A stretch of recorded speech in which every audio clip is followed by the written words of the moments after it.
Ukraina merupakan negara bekas Republik Soviet yang berbatasan dengan Rusia dan Uni Eropa. Pada dasarnya, Rusia ingin Barat menjamin bahwa Ukraina tak pernah bisa menjadi anggota NATO. Namun, negara-negara Barat tidak bisa memberi jaminan ini kepada Rusia. Pasalnya, populasi orang Rusia di Ukraina cukup besar, sehingga ada ikatan sosial dan budaya yang dekat dengan negara tersebut. Di sisi lain, keanggotaan dengan NATO akan secara signifikan meningkatkan dukungan militer Ukraina. Presiden Rusia Vladimir Putin mengklaim kalau negara Barat menggunakan NATO untuk mengepung Rusia. Rusia ingin NATO menghentikan kegiatan militer mereka di Eropa Timur dan dibuatlah perjanjian dengan AS pada tahun 1990. Namun Putin menganggap AS sudah melanggar perjanjian tersebut. Ketika Ukraina menggulingkan presiden pro-Rusia pada awal 2014, Rusia akhirnya menarik semenanjung Crimea dan Ukraina. NATO sebenarnya tidak melakukan intervensi, tetapi mereka menempatkan pasukan di beberapa negara Eropa Timur untuk pertama kalinya. Saat itu, NATO juga memperluas patroli udara untuk mencegat setiap pesawat Rusia yang dianggap melanggar perbatasan dengan negara anggota NATO.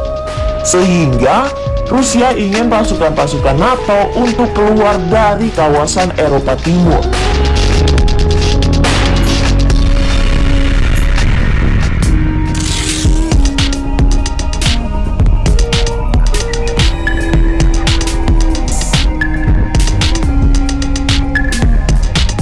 Sebenarnya Ukraina ini bukan anggota NATO, sahabat Kompas.com, tetapi termasuk dalam negara mitra sejak 1992. Artinya, ada kemungkinan Ukraina diizinkan untuk bergabung dengan NATO di masa depan. Namun Profesor Williams dari Universitas Clarkson menilai kemungkinan Ukraina bergabung dengan NATO tidak bisa terwujud dengan cepat. Karena semua anggota NATO harus dengan suara bulat menyetujui negara baru.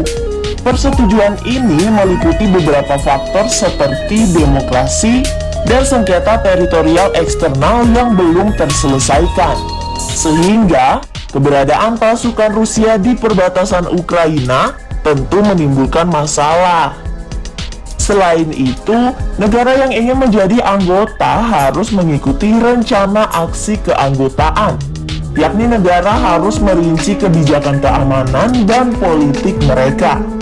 Ukraina sebenarnya telah mengajukan rencana aksi keanggotaannya pada 2008, namun sempat terhenti pada 2010 akibat presiden kala itu yang pro-Rusia tidak ingin menjalin hubungan dengan NATO.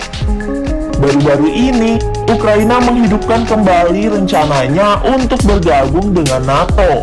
Namun ternyata, rencana aksi keanggotaan ini butuh waktu yang cukup lama. Dalam kasus Makedonia Utara, diperlukan waktu 20 tahun untuk menyelesaikan rencana tersebut dan mendapat izin masuk.